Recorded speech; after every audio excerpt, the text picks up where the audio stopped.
The break is over. UFC is back. Let's go ahead and break down UFC Vegas 84. My name is Angelo. This is We Want Picks, and I'm going to give you my bets for UFC Vegas 84. But before I do, let me give you $50. Anybody who goes to wewantpicks.com/bets and signs up with one of our partners gets $50. It's affiliate marketing. You're going to sign up, make a deposit. They're going to pay me. I'm going to slice off some of that money, and I'm going to give it right back to you. wewantpicks.com/bets. Sign up, make a deposit. We send you $50 as a thank you.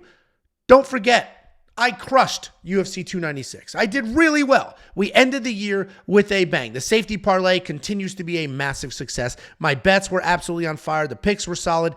Everything went well for me at UFC 296. And let's go ahead and parlay that into UFC Vegas 84, the safety parlay. I'm going to spend 30 seconds on the safety parlay here. It continues to be a massive success. UFC betting is very, very volatile. One punch can change everything. It's the most volatile of all the sports to bet on. And during that volatility, right in the fire, the mix of the chaos that is MMA, the safety parlay stands strong. It is hitting at over a 70% event rate.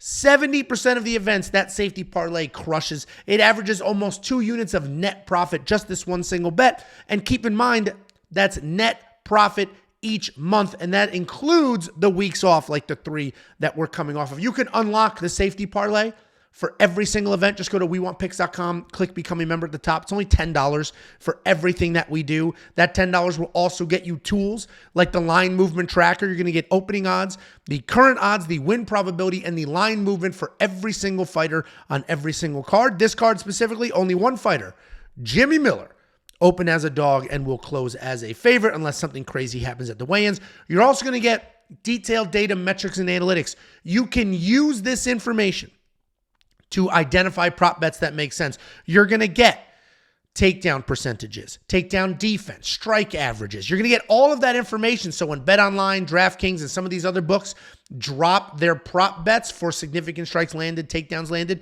you can work your way across and find spots that make sense for you. This, everything else, and so much more that I haven't mentioned is available for only $10 a month. Not an event, but a month. WeWantPicks.com. Click Become a Member at the top. Let's go ahead and talk about this event specifically. I'm going to give you my bets. We'll talk about those in a second. But first, I want to talk about some of my confident favorites and some very solid underdogs I think we should look at. I do think this is a favorite-heavy kind of card, but there are some dogs that can make something happen. Favorite-wise, you're going to notice the largest favorite on the card is not on here. Jean Silva. Dude's a minus 900 favorite. Does not have the skill set to be a minus 900 favorite. Is a UFC. I'm not touching it. Nobody should touch it. Leave it alone. That value is long gone. But let's go ahead and look at some of the favorites I am confident in. Fareed Basharat, minus 280. You can get him at BetOpenly at minus 233. BetOpenly, it's peer-to-peer betting. They're not a sports book. It's you put up money. There's another human being that will take your money directly. You're not betting against a casino. You're betting against a human being. And because of that, they can afford to give you better odds because they're not trying to win. They're just trying to process transactions and take 1%. Anyway, Fareed Basharat, minus 280. I think he's better than Taylor literally everywhere. Maybe he's not the better striker like through and through, but he's a good enough striker to hang, and he's got just far superior wrestling. So I think Fareed gets it done. Marcus McGee. He's fighting a very dangerous Muay Thai fighter.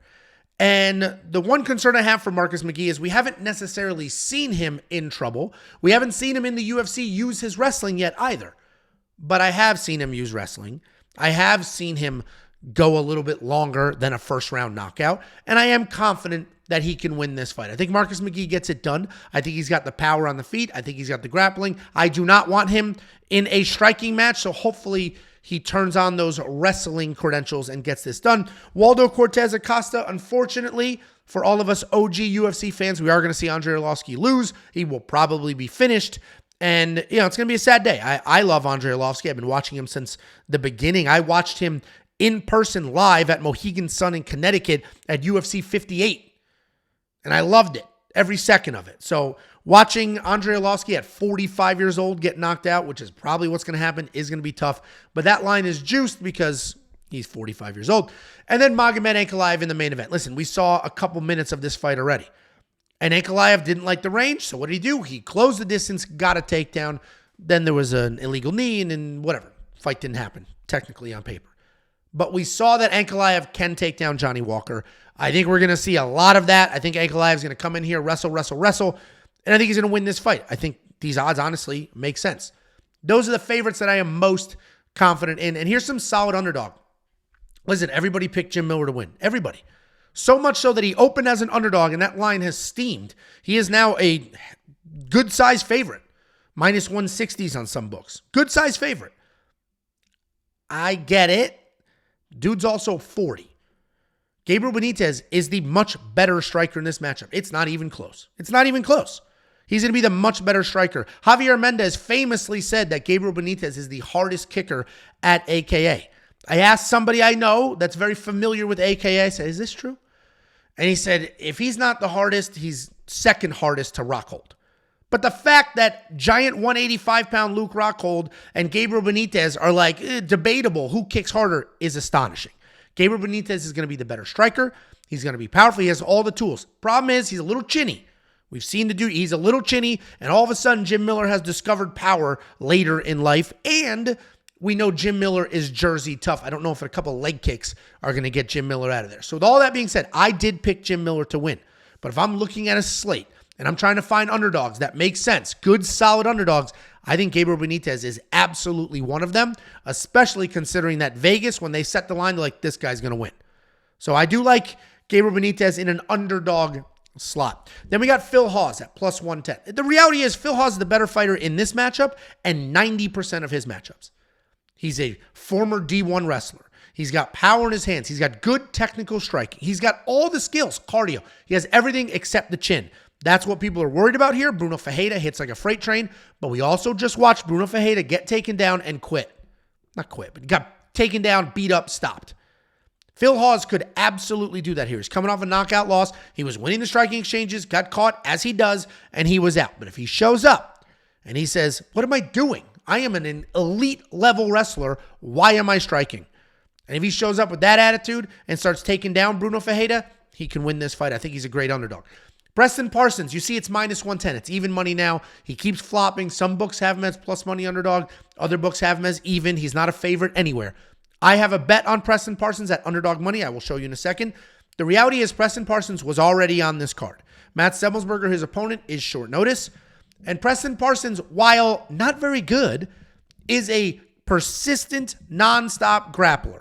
We have seen Matt Semmelsberger and his 50% takedown defense get taken down, ridden out, taken down, ridden out. And if Preston Parsons can weather an early storm, not get knocked out, as we saw with Trevin Giles, he is tough. If he can weather that early storm, stay tough, he can absolutely beat Matt Semmelsberger here, especially considering he's the full camp guy. And then Nicholas Mata. Listen, people are writing off Nicholas Mata. Nicholas Mata is actually a good fighter. Yes, he's coming off a horrific performance against Trey Ogden.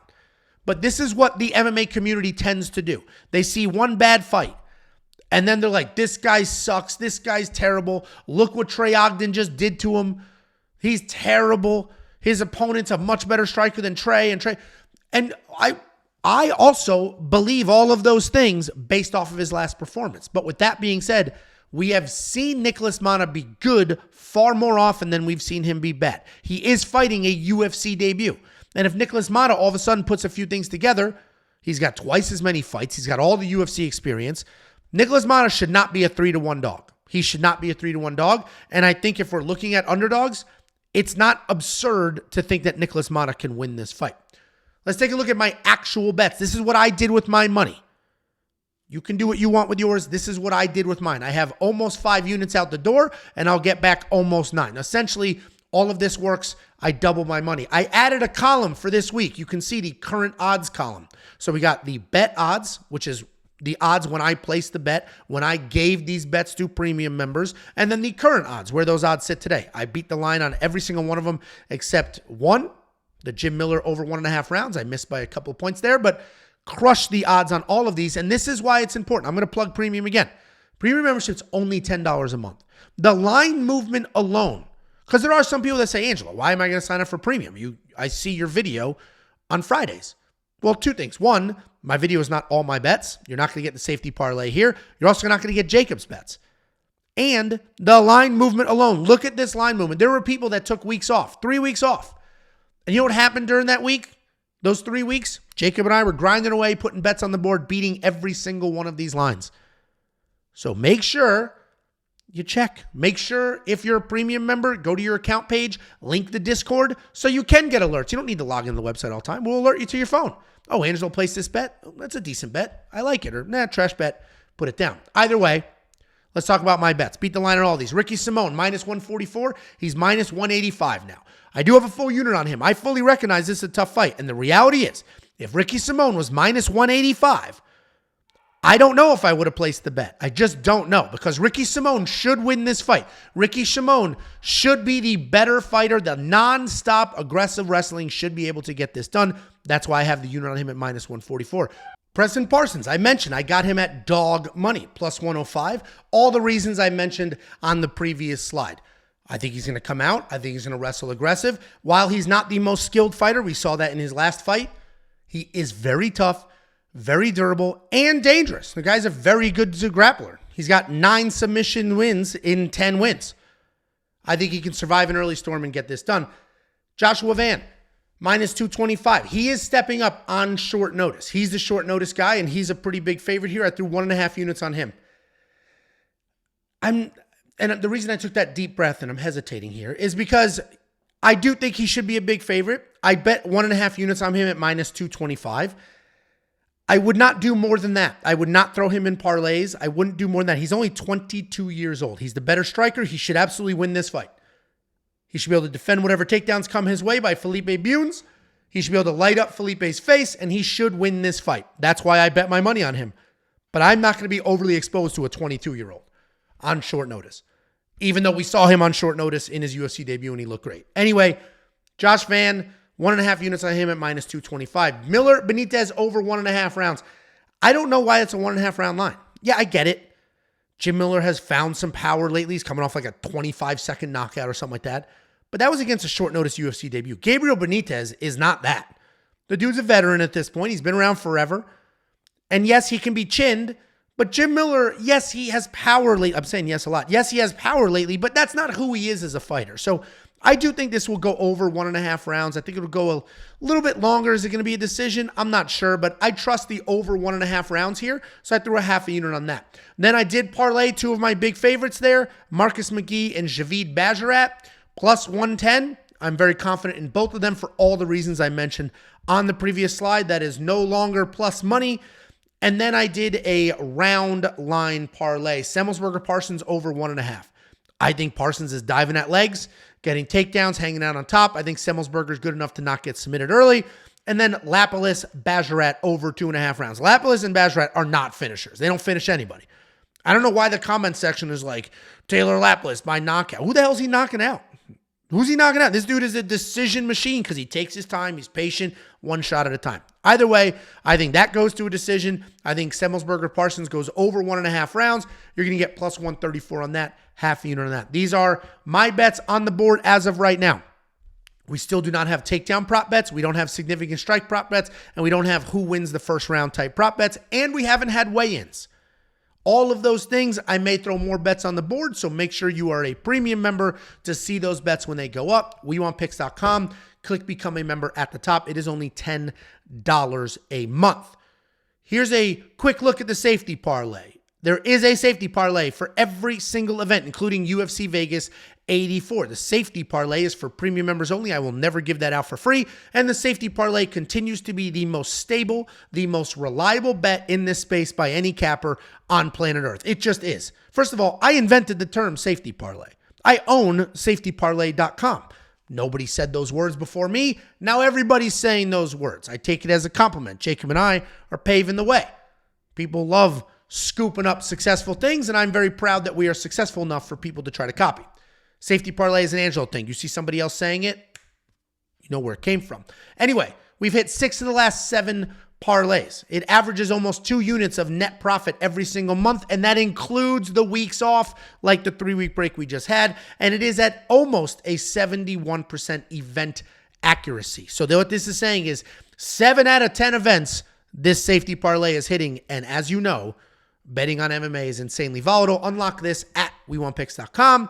Here's a quick look at Jacob. Normally, I'll give you a couple of Jacob bets. I'm giving you one Jacob bet, and here's why. There's a lot on this screen. Let me walk you through it. He has over 7 units of bets on the board right now.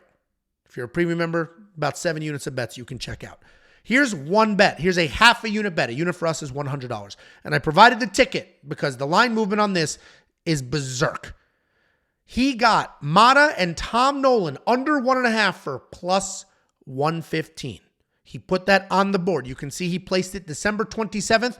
That was in the premium alerts channel on Discord on December 27th, and you all got alerts to your phones. That line is now currently minus 285. That is insane line movement. 50% line movement to go from plus 115 to minus 285. If you want to think about it in terms of money, he bet $50. He was going to get back $117. So he was going to make $57.50. He was going to put that in his pocket after getting his bet back. At these new odds of minus 285, if you were to bet on this, you'd get $17 back. He's going from $50 of new money in his pocket to $17 of new money in his pocket. That is why line movement matters, closing value matters, and that's what I hope to provide to you guys. So obviously this has to hit for any of that to matter, but the reality is we were grinding away during the break. Jacob went ahead, put this bet on the board. Here's your teaser bet. Unlock the rest of his bets at WeWantPicks.com. And let's talk about Bet Openly very, very quickly. As I mentioned, Bet Openly is not a sportsbook. They are not a casino. The way sportsbooks make money is by you losing. It's you versus them. When they put up a line, even money on a sportsbook is minus 110. Even money is not 100. You don't give them $100 and win back 100 on an even bet. You give them 100, they give you back 90. They keep $10. So Bet Openly came along and they said, let's do peer-to-peer betting. It's person versus person. If Angelo puts up $100, somebody on the other side will take that money if they win.